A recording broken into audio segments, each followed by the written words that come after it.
push it now. Oh, okay, great. Actually,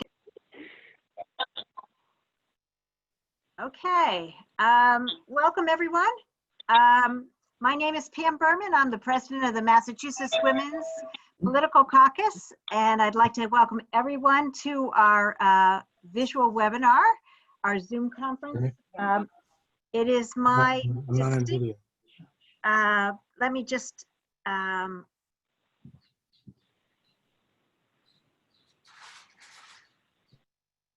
okay. What I have done is I've muted everybody except for myself and Tiziana Deering and Rosemarie Day, who are the speakers. And I ask that you stay on mute. You have control over it yourself. We'll start this way and see if this works. Then we will open it up so some questions and answers, so you will be able to type those into the chat screen and at some point, and there will be back and forth, but at this point it is probably easiest to control if we just let the speakers speak. So with that, let me just give a little plug for MWPC, my organization, then I'm going to introduce the real stars of the show here. We are a nonprofit whose purpose is to educate women, to elect more women to office. We are delighted to do that, and we think there need to be more in public office. My vice president, who is Susan Coakley, brought this program to my attention. She, as many of you know, is the head of Beacon Health Strategies. And I am so glad she did, because that made me read Rosemarie Day's book, which you will learn more about, which is wonderful and I highly recommend to you. So with that, let me introduce the stars of the program. The first is Tiziana Deering, who is the host of Radio Boston on WBUR. She's been a commentator and contributor for WBUR for, which I can't believe, more than a decade when you look at her, and has contributed to a number of other regional and national news outlets. And then the author is Rosemarie Day, who helped lead and launch health reform in Massachusetts in 2006, which of course became the model for the Affordable Care Act, thank goodness. She has been working on healthcare reform ever since and is passionate about universal healthcare and women's health issues. She's the founder and CEO of Day Health Strategies, a successful, mission-driven, women-owned consulting firm that is celebrating its 10th anniversary. She's also a mother and a breast cancer survivor and an activist. She's the author of the book, Marching Toward Coverage, How Women Can Lead the Fight for Universal Health Care. And she'll tell you more about it. And I turn this program over to Tiziana and Rosemarie Day. Thank you for doing this. Thanks, Pam. I'm Tiziana Deering, as she said, the host of Radio Boston. I just want to start by quickly kind of giving you a rundown of what you can expect for the next hour or so, and then we will take it from there. When we did our pre-call for this a couple of weeks ago, we wanted it to be a casual, comfortable living room conversation. So hopefully you brought your snacks and your wine. I apologize for the Barbara Walters soft lighting behind me, but there aren't many quiet places in my house, but hopefully you're comfortable. And when it's time to do Q&A, we'll give you a chance to do that in chat. In just a couple minutes, we're going to take a poll, get some answers from you, give you a chance to know a little more about who's on the line with you, and give us a chance to understand your learning agenda. There's a reason you chose to spend an hour of your time this way. So we'll get a sense of your learning agenda so that Rosemarie and I, in our discussion of the book, can be respectful and helpful in that learning agenda.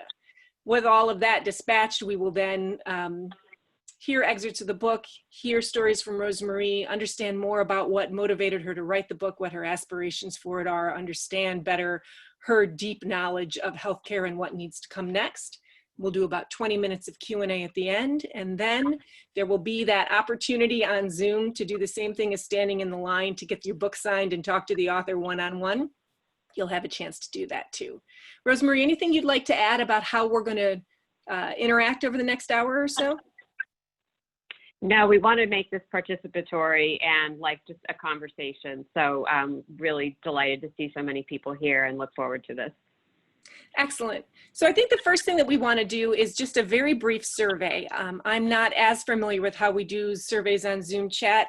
I don't know if I turn that back over to you, Pam, to tell people how to answer the handful of brief questions. I think I just launched this poll, and I believe I just did. Yes.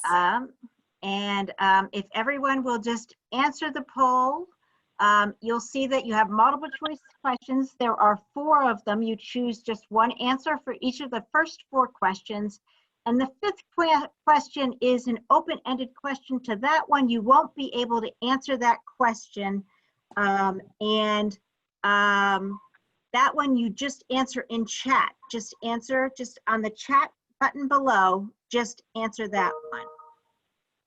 And I'm not seeing the poll, and I just saw a note from somebody else. I'm not sure if it's in front of everybody. Is everyone having trouble seeing the poll?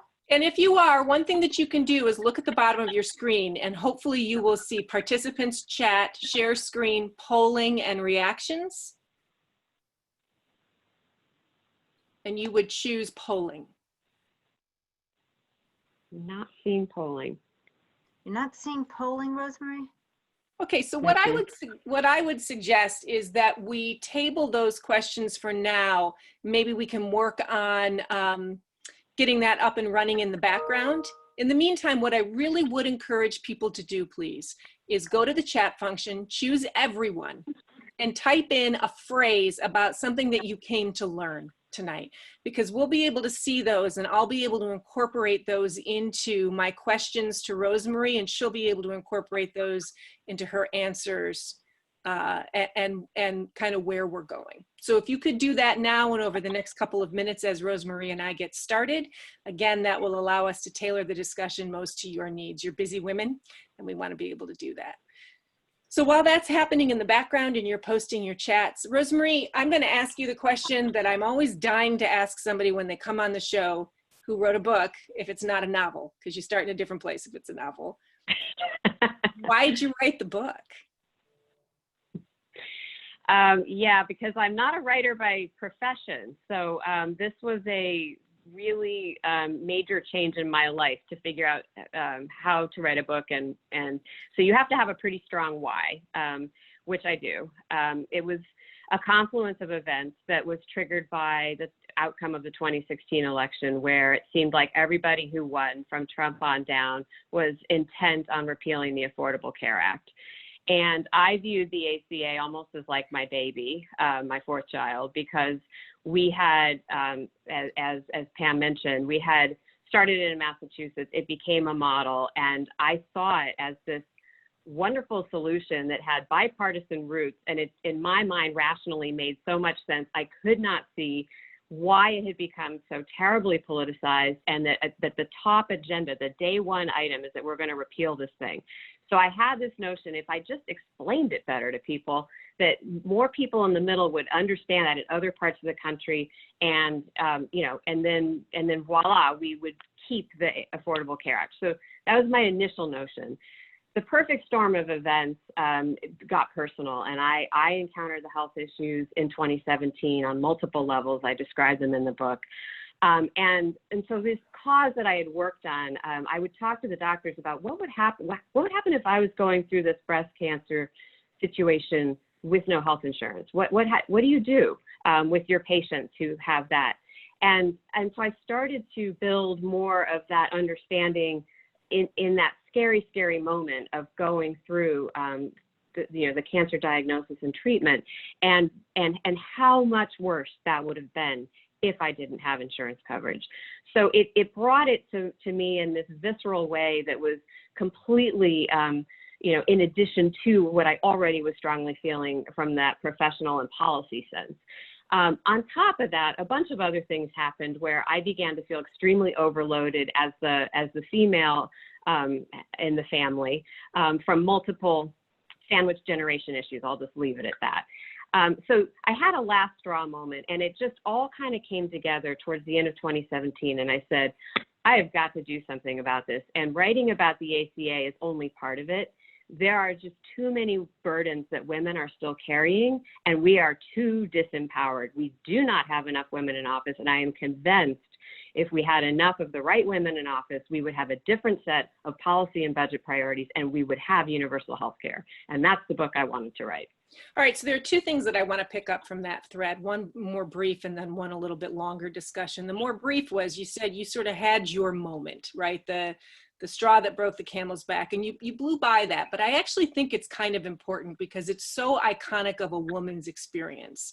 And so you don't go into a ton of detail about it in the book, but you give a little more detail than you did there. And I think so many of the people tonight would understand and identify with that. Maybe you could talk a little bit more about that watershed moment for you. Well, it happened in the midst of when Me Too was erupting.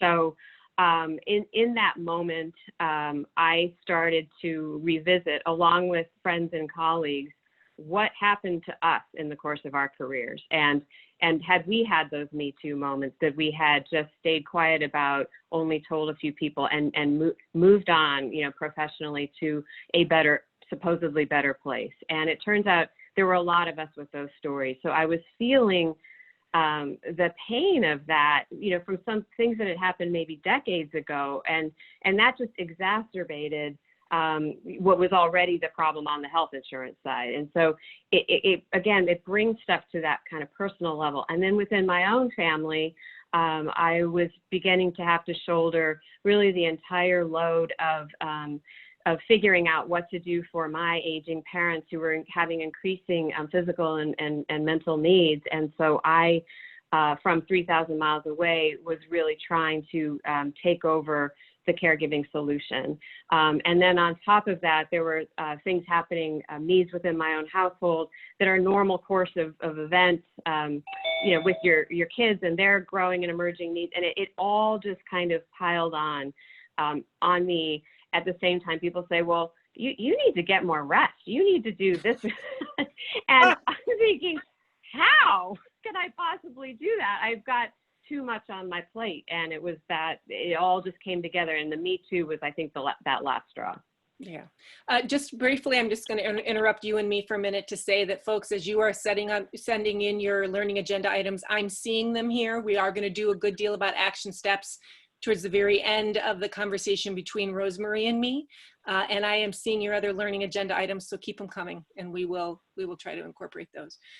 Rosemarie, there are two other kind of framing things. And I'm going back and forth in my head about sort of the sequence of those. I think I'll pick up on something you said a minute ago. You were talking about women, having more women in office, and you said, I'm convinced if we did.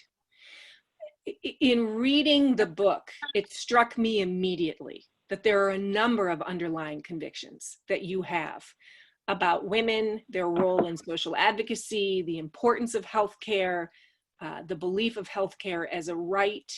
And I thought maybe both you could start by talking a little bit more about the convictions for you that lie behind this book. And then that might be an invitation for you to read an excerpt from it for us as well. All right. Wow, I love having Tiziana be the host. She asked such robust and meaty questions. So I was remiss in recounting the events of 2017. I went to the things that were more on the negative side, but an extremely positive event in 2017 was the first Women's March. And that was the single biggest single day protest that's ever happened in our country. And it happened actually across the world.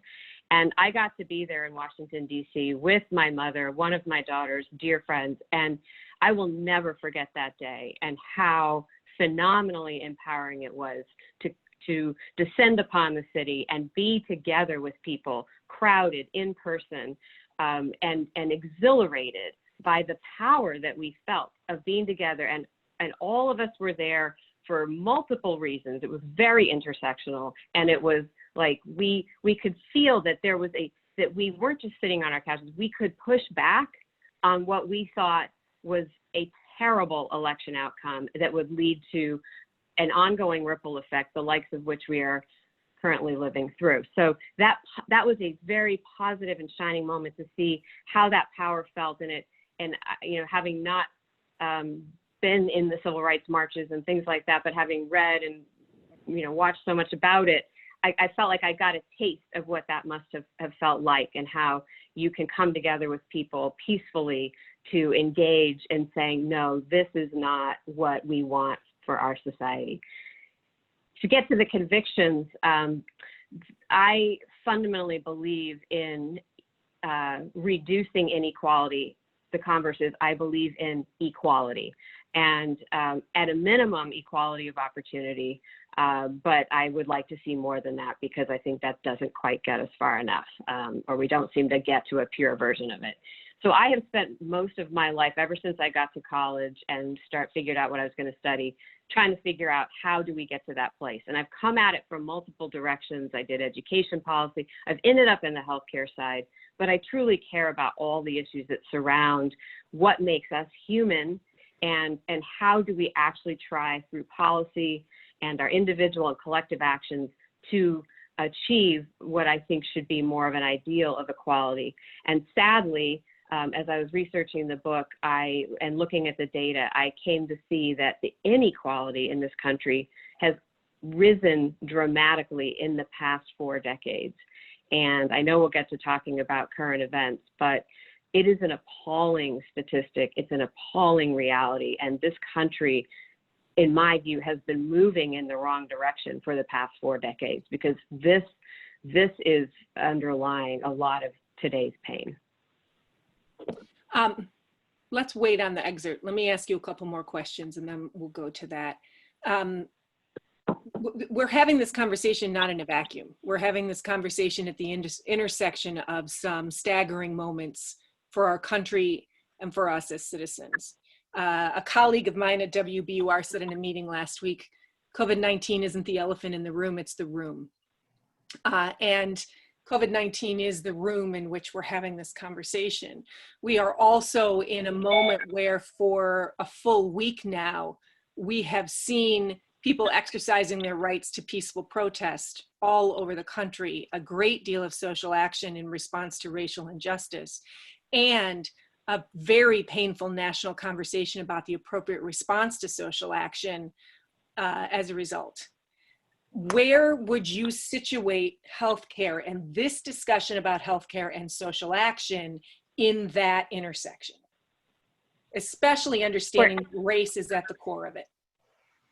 Yeah, squarely in the middle of it, because our health, individually and collectively, is fundamental to our society's well-being, our national security. I mean, I think the pandemic has brought that into extremely sharp relief, how interconnected we are and how fundamental our health is. And when I think about how much we've invested in other things, other kinds of infrastructure around military and such as the national security issue, and yet what's even more fundamental is truly what is going on in our homes and with our own personal, our bodies, and then how that adds up collectively.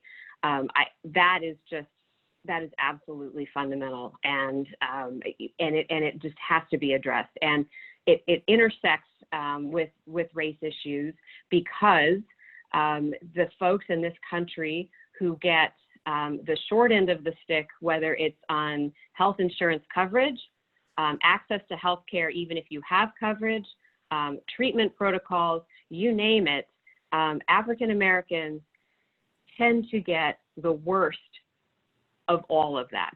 And I talk about that in the book. And it is the legacy of race, of slavery, frankly, and the ensuing racism that we have still not shaken off. So that is actually undermining our collective health. And I talk about that in the book. It can't be viewed as the other. Sitting here as a white person talking about it, we are tied together, and we need to resolve this. I come at it through healthcare as a starting point. I talk in the book that if you want to work on education policy or better housing or pollution issues, climate change, those are all completely important and valid. I happen to have expertise in healthcare coverage, and I am struck by the fact that this country, for as wealthy as it is the only wealthy country that does not have universal health care. So we would be much stronger as a nation, much stronger if everybody, there was a basic safety net of healthcare coverage. And we would in fact be weathering this pandemic better and any future pandemic. I could go on and on, but I see the healthcare as a core foundational element to a strong country, to being able to engage as full citizens. I mean, we say K through 12 education should be a right.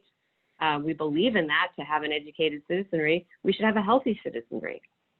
That shouldn't even be a question. What would you say to those who might say, we do actually, you might not like it, but we have a basic safety net of healthcare in the United States between Medicare, Medicaid, and the fact that you can't be turned away for treatment, for example, in a hospital. We have the Affordable Care Act. So what would you say to that pushback? So I use the metaphor of a patchwork quilt. Sometimes I call it a crazy quilt. And I talk about the gaps. So those are all programs, and they're stitched together rather shakily. There's gaps in between them, and there's complete holes. And even those programs in many places are very threadbare. They're not robust, depending on the state you live in, depending on a lot of things. The most universal form of healthcare we have is Medicare. And fortunately, our society decided back in the 60s that it was important to have older people covered unequivocally. And you can debate whether Medicare covers enough, but it covers everyone. It is truly universal. And we need to get to that level of understanding and acceptance for everybody across the age spectrum, is my view. What are the major holes or gaps in this patchwork quilt that are most necessary to solve?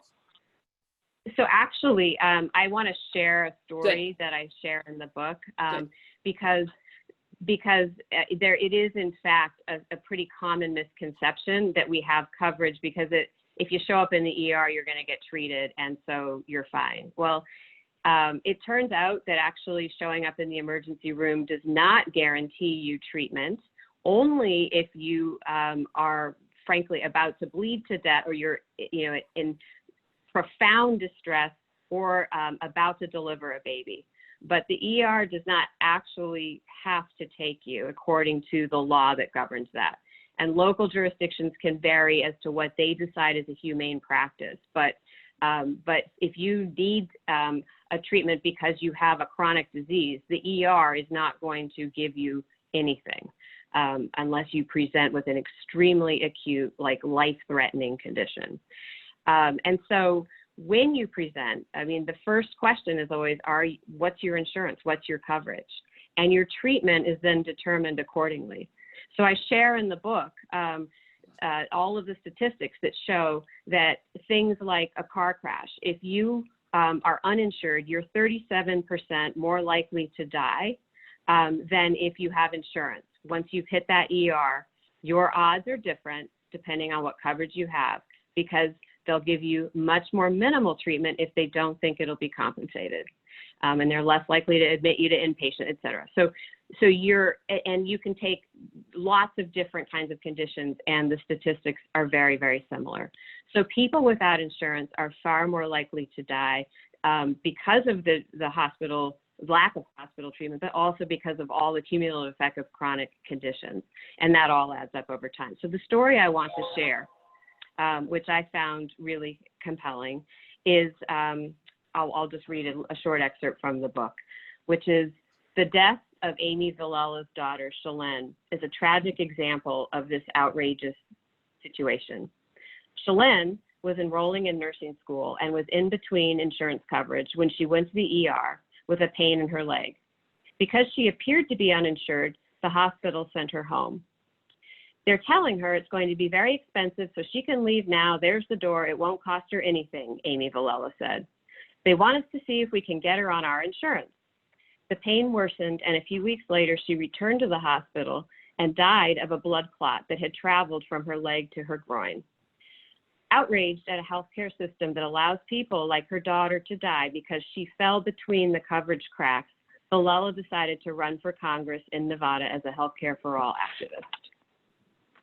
How did she do? She did not win. Oh.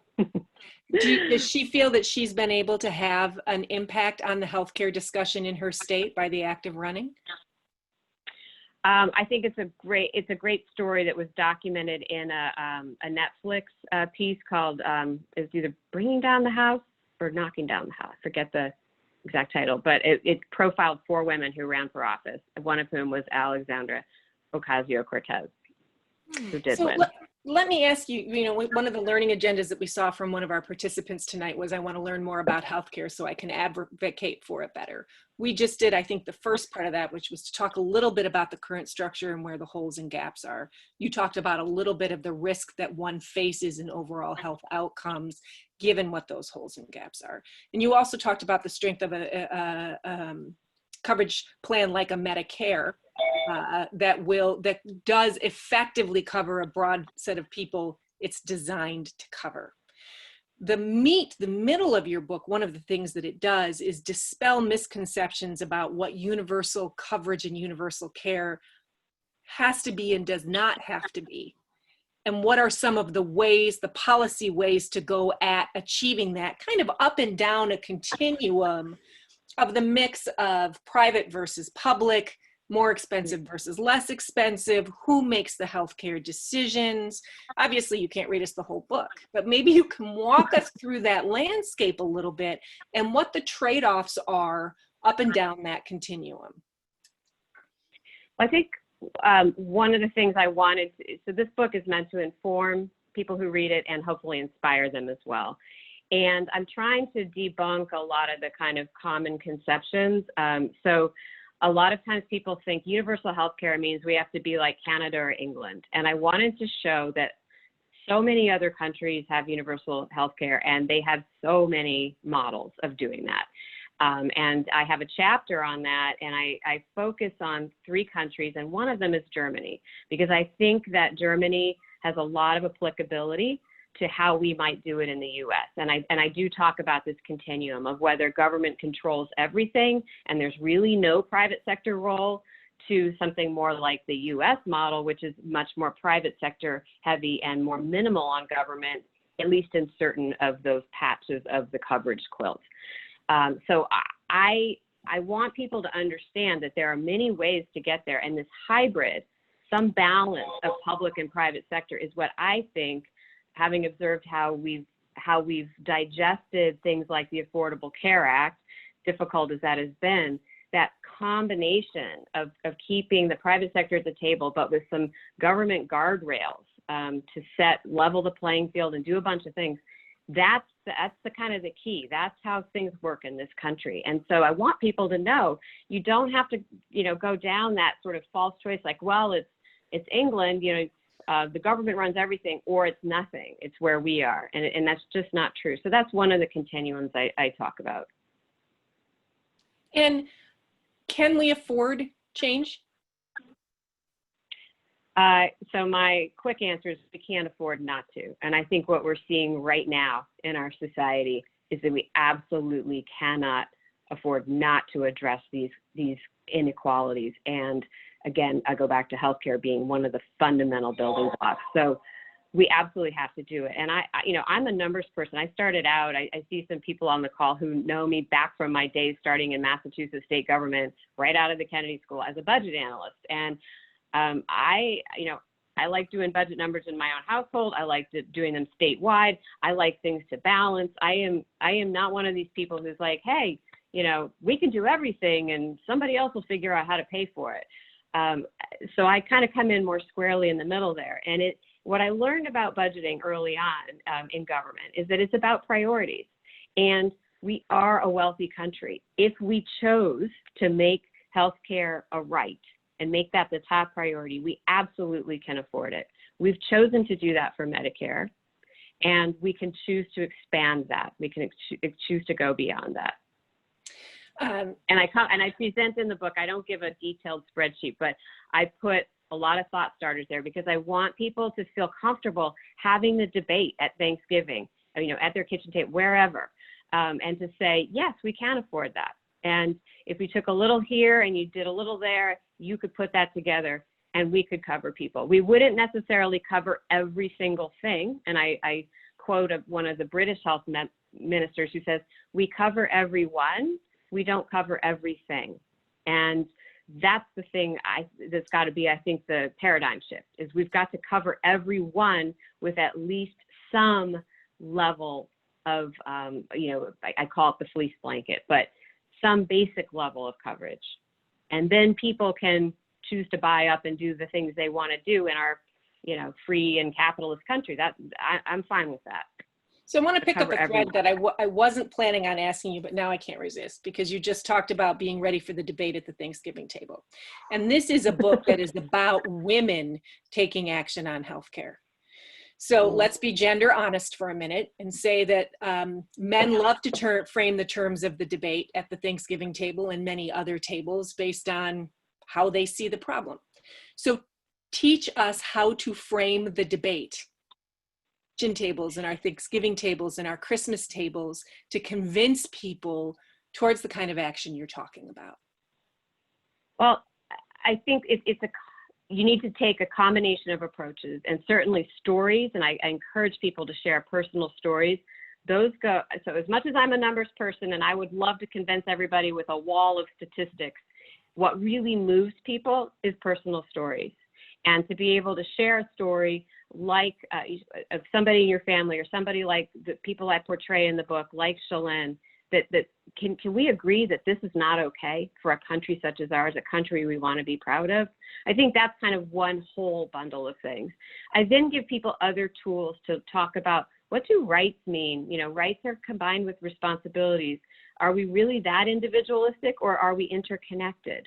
I think there's opportunities with the pandemic, as I said, to show how interconnected we are, and that your health and my health are related. So you can take up kind of that line of argument. And I give you some information on the numbers. So if somebody wants to say, well, we just can't afford it, you'll be armed with some more information and places to go get further information. You have to have courage of conviction. And you've got to probably go to some workshops on how to speak up more. But I can't do it all in the one book. It's got to be part and parcel of other things. But I want you to realize that it's not so complicated that you have to just put this whole topic aside. But you can use your lived experience. And then again, I call on women. We make 80% of the healthcare decisions in the family, but we don't have 80% of the societal power. So that fundamental gap is what I want women to address, and to the personal is political. Going back to the feminists of the 70s. So I want people to make that connection and be able to feel more comfortable speaking up, not just at the Thanksgiving table, but everywhere. In my past careers in working on racial and economic justice and working in social and human services, I would talk about, breaking the generational cycle of poverty, and people would just look at me like I had 10 heads and basically say, okay, that's just never going to happen. So I can't even listen to you because I don't believe it's possible. For those who might be feeling overwhelmed by the challenge of getting to universal coverage, what is your answer?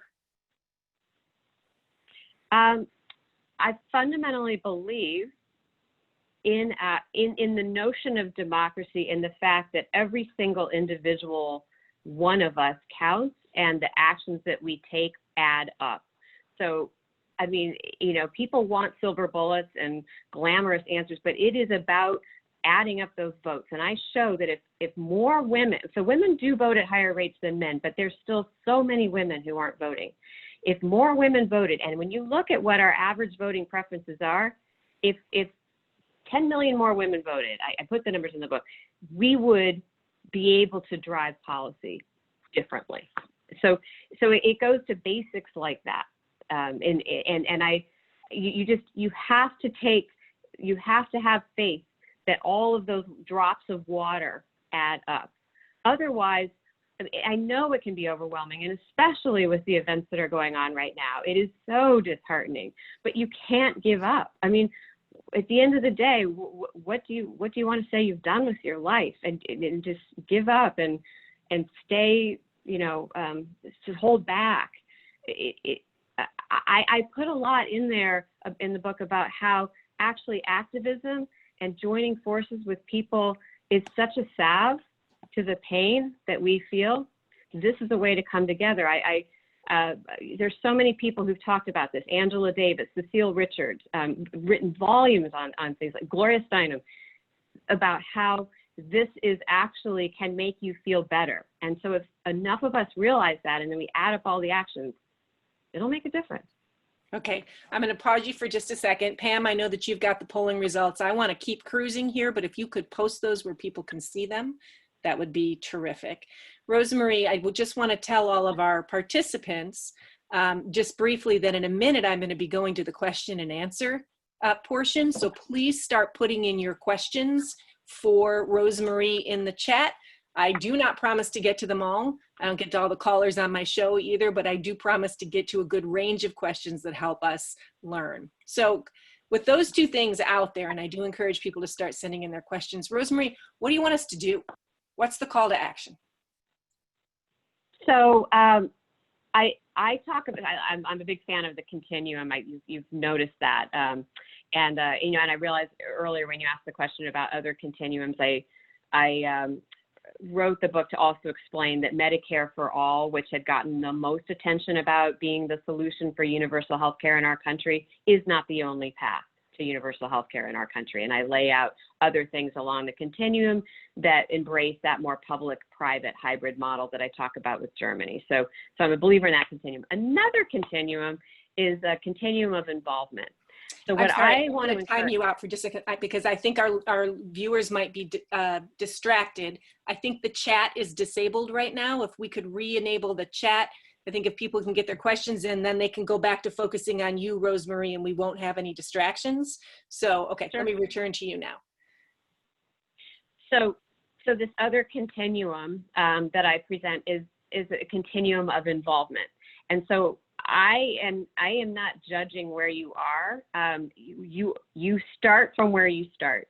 What I want everybody to do is to step it up a notch, and maybe even more, but at least start to move yourself out of your comfort zone, and wherever you are today, do something that challenges you, moves out of your comfort zone on that activism spectrum. And I give you a quiz opportunity, 10-question quiz on my website where you can see where do I land on that spectrum and what are some things I can do that would help me step it up a notch. So it starts from building basic awareness and getting informed on the issues all the way to potentially running for office. Recognizing that most of us probably aren't running for office, but we can join organizations like Mass Women's Political Caucus and support the women who are willing to take that big step. But there's so much in between that we can do to make all of our voices add up and be heard.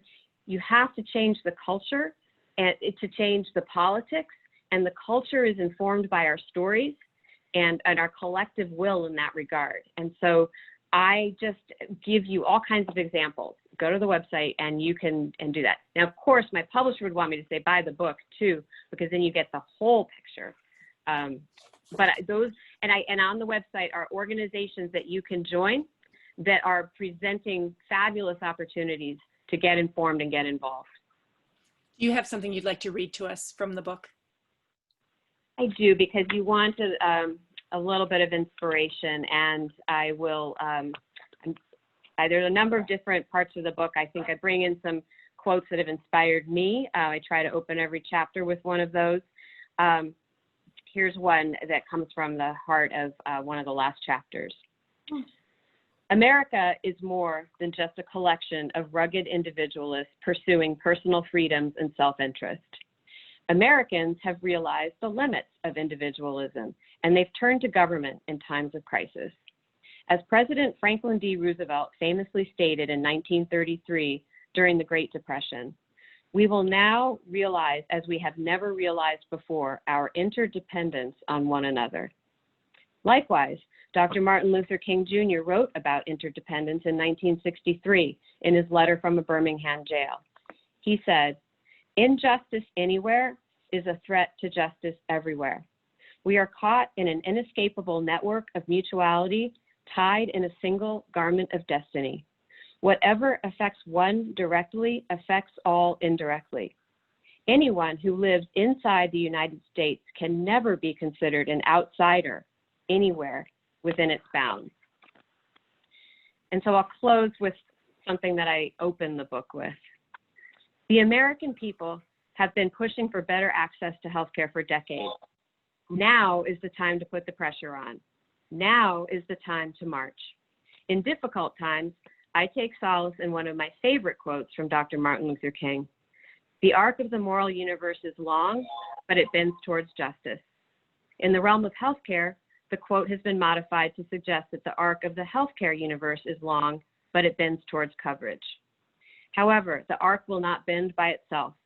Together, we have the power to make change if we join forces and act. Please join me as we keep marching toward coverage. Thank you for that, Rosemarie. So I do want to take a minute now to give people an opportunity to type in some questions in the chat.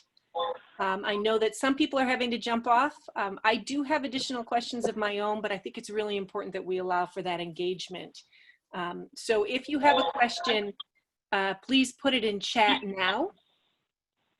Or if you know how to raise your hand, I'm usually working on an iPad and I'm not right now. If you know how to raise your hand in Zoom and you don't want to type in a question, I suppose we could do that as well, but it would be ideal if we could put questions in. Or they can even show their face and wave their hand the old-fashioned way. And we will figure out how to unmute you and give you a chance to ask.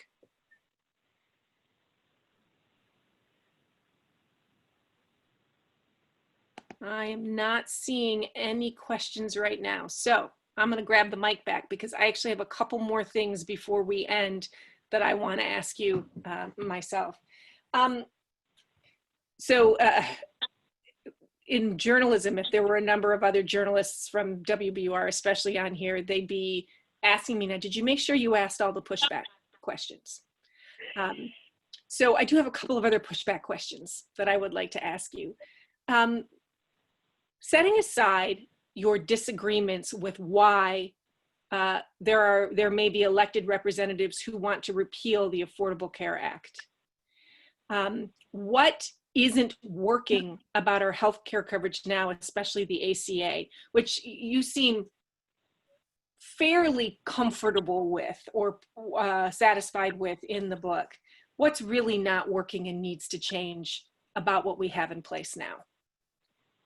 I think one of the biggest things not working is that the Affordable Care Act, the name suggests we should have had affordable care, and we do not have affordable enough care, even for people who are able to gain coverage through the ACA. So they experienced a sliding scale. If they didn't qualify for Medicaid, then they had to pay some amount. And in Massachusetts, we were able to have additional subsidies that made those health plans more affordable than what we've been able to do nationwide. So if we could put the ACA, sometimes I say on steroids, if you will, and beef up some of those subsidies, it would be far more affordable. There's also been a significant amount of undermining of the ACA's general infrastructure that the Trump administration has done, and they are also continuing to try to overturn it through the courts. So there's all kinds of other stuff going on, but I do think if those subsidies were stronger, that would help a great deal. I also like to note that if we didn't have the ACA, that we would, all of the people who are getting coronavirus, which I'm sure will now count as a pre-existing condition, would not have access to healthcare coverage if they had lost their jobs. Why not, if we're going to organize? Oops, I think I see somebody who threw on their video, maybe wants to ask a question. Let me see. No, I don't think that's what's going on. Why not put this amount of time and energy in creating a private market solution? Why does it have to be a solution that has a public aspect to it, a public dimension to it? Because the private market has just left too many gaps. The private market is organized around who has an ability to pay, not who has a health need. And as we know in this country, healthcare is very expensive, and we sort things, if we just leave it to the private market, our sorting mechanism is all about ability to pay. And other people in other countries think that's crazy because you know, you could you could be just even middle income, but have a very you know, acute sort of condition that if you can't cover it and you hit maybe a benefit cap or a lifetime limit, and this happens with parents with seriously ill children, happened all the time, you're kicked off of coverage, and it takes, you know, you have to be very low income to qualify for Medicaid, and even then it doesn't guarantee you coverage in every state, depends on the state. I could go on, but there are just so many gaps, and the private market is not interested in filling gaps that aren't getting paid for by somebody. They are interested in Medicare and Medicaid because government is paying. So government plays a role of payer, but it also plays a role of, I mentioned leveling the playing field, saying, for example, insurers, you get to exist, but you're going to cover everybody with pre-existing conditions. You don't get to cherry pick. That's going to be the rules for everybody. And then they all compete on a level playing field. That's a huge thing that works well with the ACA. All right, so one more question for you. And again, if anyone else wants to throw one in, they're welcome to do so. In the book, you talk about something that so before I came to WBUR, I was teaching social work at the Boston College Graduate School of Social Work. One of the core components that we taught all of our incoming social work master's degree students was the social determinants of health, which is a piece that you've referred to a couple of times in this conversation, and you think about in the book, you talk about in the book. For those who are interested, they're healthcare curious, which is why they're here for this conversation, but may be motivated more by one of the other social determinants of health. Can you just lay out what some of those key social determinants of health are and how one might be socially active in pushing on the levers to achieve better justice in those areas? Right. And then we've got we've got two participant questions here. So I talk about a number of different social determinants. There are many, many. I picked 5 to talk about in the book, racism being one of them, housing and kind of your physical location being another one, education and employment being interrelated ones. So to try and you know, address the fundamental issue of inequality, you could pick any one of those issues and work on it. And you can do that at a local community level. You know, you could work on pushing for affordable housing within your community, safe, affordable housing that doesn't give little kids asthma and other, you know, chronic conditions, because it's clean and safe and available. Things like that have tremendous health benefits. And maybe that's your thing. You want to work with a community development corporation. You could be on the board of one. I'm all for that. And I have many friends and other members of the family who have done that, and I applaud that. So that's just one example. You could volunteer in the schools, and I would particularly encourage you to do that in underserved schools. And we're going to have all kinds of issues if we have to continue in this virtual vein of gaps getting worse. So there's all kinds of creative ways that we can do actually with technology that in some ways may help us bridge and make it easier to show up than it might have been if we had some because of our geographic dispersion. Let's pick up on that for a second. Because Izzy, one of our participants tonight, is asking, what's something I can do from home to support getting universal health care while I'm stuck at home because of the pandemic? So there are many things. I encourage people to sign up for organizations like Become a Healthcare Voter, and then you'll get the action alerts about the thing. So in the heat of the efforts to repeal the Affordable Care Act, the pushback was profound because enough people got the action alerts and would call, it was mostly women, would call their members of Congress and others and say, do not do this. They would show up at town hall meetings and tell their story and say, you have to keep healthcare. That was a culture shift that happened. And that some of that, was simply done from home using your phone. So getting the information through, the internet, social media, email feeds, what have you, and then taking action by signing the petition, donating. I'm going to be sending out, Moms Rising is sending me a bunch of postcards for Get Out the Vote, and I'm going to be sending those out to people from my home. I mean, from the small things to the big things. Another thing I point out is that women tend to give more to charities than they do to political campaigns. And if we want systemic change, we've got to get in the political game. Again, even if we don't want to run for office, support the women who are and show up with money. And I see one of my favorite fundraisers here, smiling and nodding. We see you, Linda Whitlock.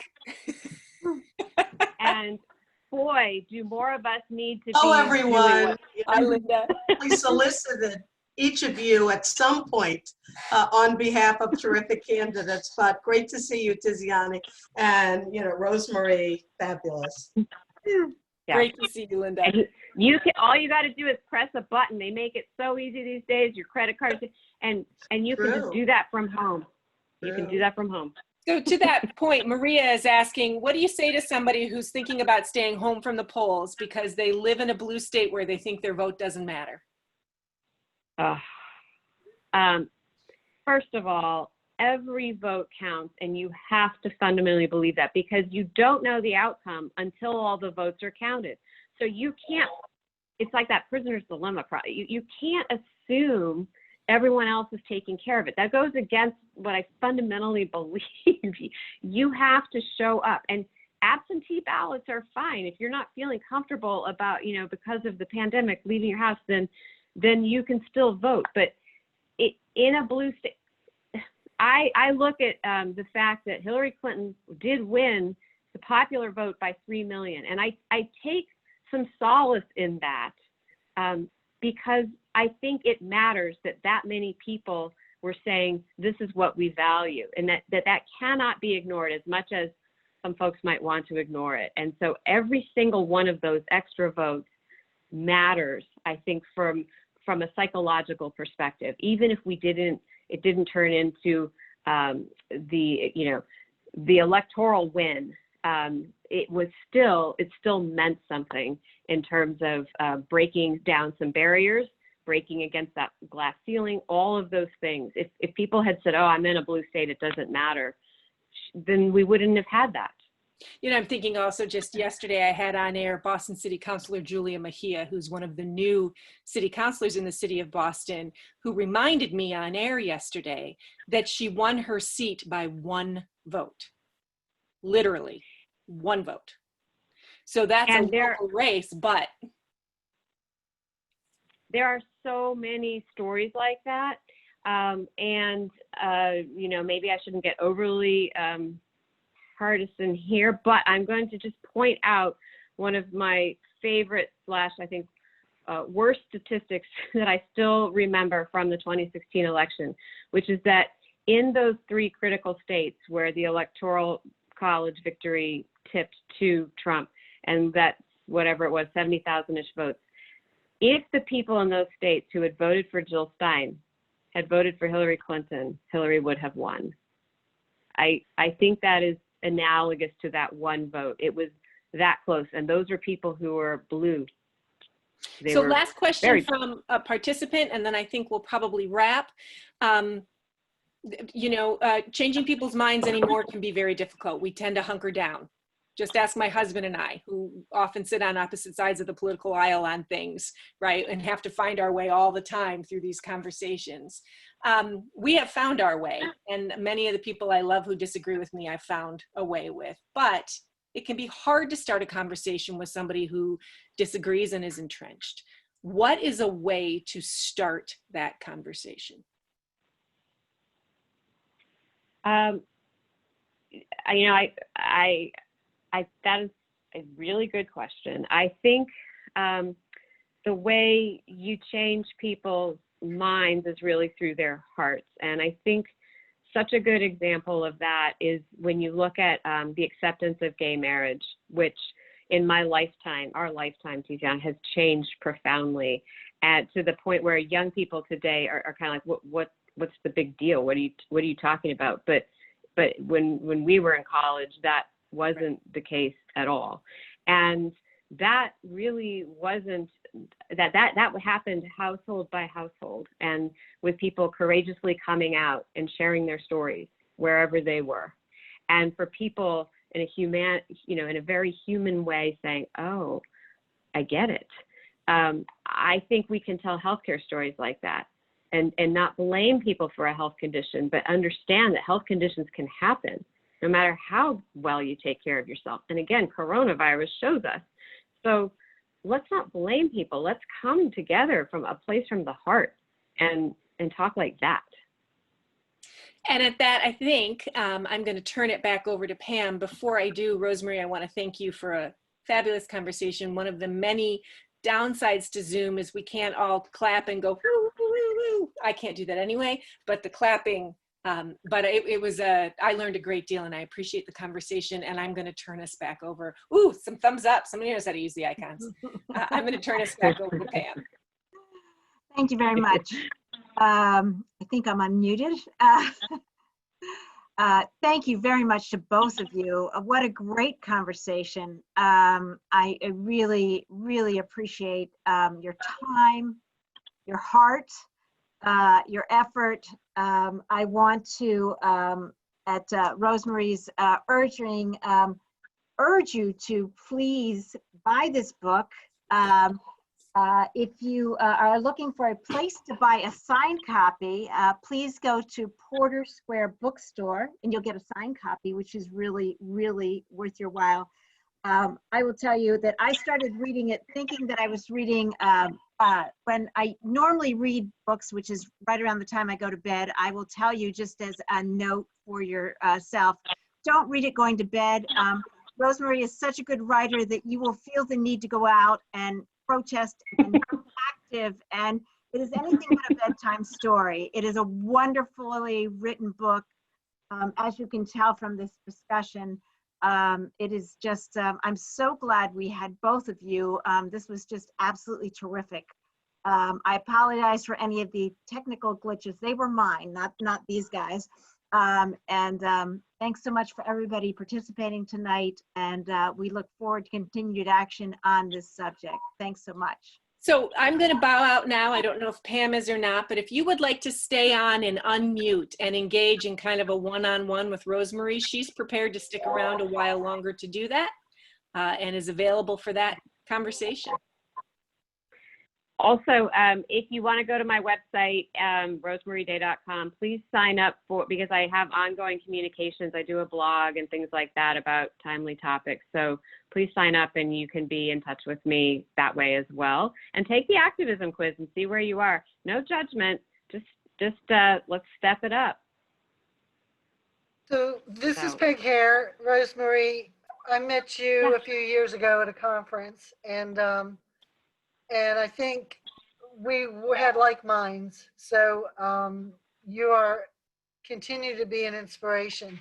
I have to be very careful about what I participate in because I still work for the federal government. So I did get your book. I ordered your book today on Amazon, and you inspired and you me. can do a review. Right. Well, you're such an inspiration that I was telling my quarantine mates that when I retire, this is going to be my activist cause, because I feel very strongly, as you know, I've worked my entire career in healthcare, half for one of the Blues and half for as a Fed. So I feel like I can bring a lot of information to the topic. That's wonderful. And it is, I belong to a women's group that has a thing called third chapter, and that it's that stage when you're starting to think about retirement and what would be that chapter where you have all of that experience and you'll have some freedom, but between the time and not having to necessarily be as essentially nonpartisan. So you can step it up, and it's a wonderful, wonderful opportunity, time of life. Absolutely. Thanks for Thank you. holding this session. I apologize. I had trouble getting on. Oh, I'm It was sorry. my fault because I was trying to use my personal email, and then I realized, oh my gosh, the Zoom is on my work laptop. Oh. Yee. So anyway, it's the fine line, like I Awesome. said. Thank you. Thank you. Appreciate it. And thank you for your public service. Thank Is you. there anyone else? Anyone else who wants to unmute? I don't get to see any faces. I'll be up soon. Hi, Rosemarie. It's Barbara Fitzsimmons. Hi, Barbara. In San Diego. It took us about 15 minutes to figure it out, but we made it. Oh, Excellent. thank you. I've been Thank you. reading your book and find it wonderful. It's so informative and so well written. I really thank you for it. And hope Thank to you. see you next time you're in San Diego. I can't wait till I'm allowed to get on that plane again. But Barbara is a dear friend of my mother's, and so I've known her for many decades. And I appreciate you coming and being a representative of that part of my life. Thank you. Yeah, and you're an active member of AAUW, another fine women's organization that I would love to give some talks to, which may end up having to be all virtual. Well, we're hoping in the near future you can come and be our speaker. That'd be nice. Thank you.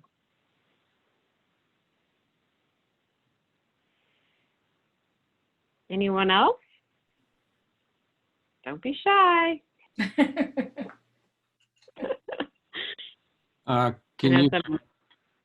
you hear I me? hear you. Yeah, I'm a guy. Can I talk? you sure can. Have you looked at the? Actually, I'm going to say is a bunch of guys have read my book and they've taken the time to put some reviews up on Amazon and Goodreads. And, while that hadn't been the target I had in mind, I am delighted that so many men are finding value in reading this. So please go ahead. Thanks. If you looked at the Group Health Cooperative of Puget Sound, or by any chance read their history? I'm not intimately familiar with it, but I'm aware of it, and yes, it seems like a really good model. Yeah, it was the model offered as the public option in the ACA. And however, in 2016, Kaiser bought it, and it doesn't have the same structure, which was Okay. consumer owned. But I'd love to send you it's simply, I copied out the most interesting parts of their history. And Oh, great. it's the most amazing social conversation that was required to happen. I mean, in the 60s, it's a fabulous recounting and almost a living recounting of the feminist movement.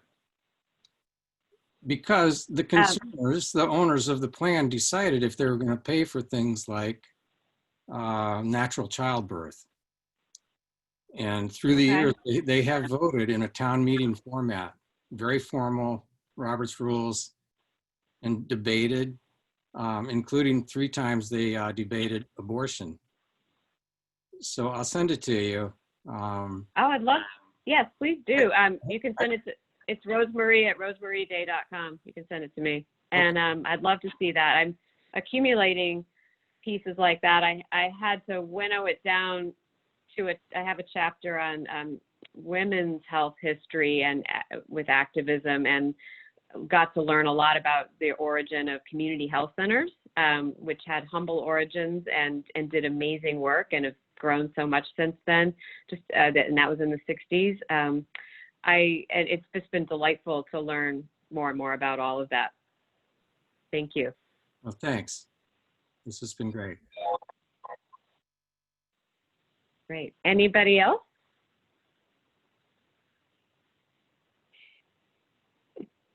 I'm glad that some people wanted to stay on.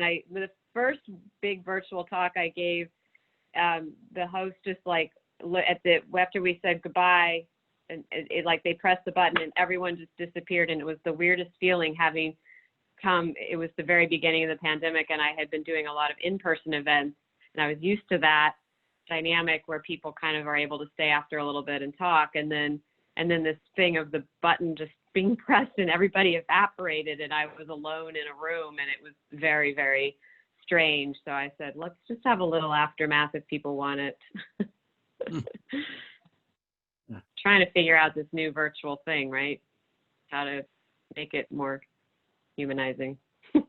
Yeah. Anyone else?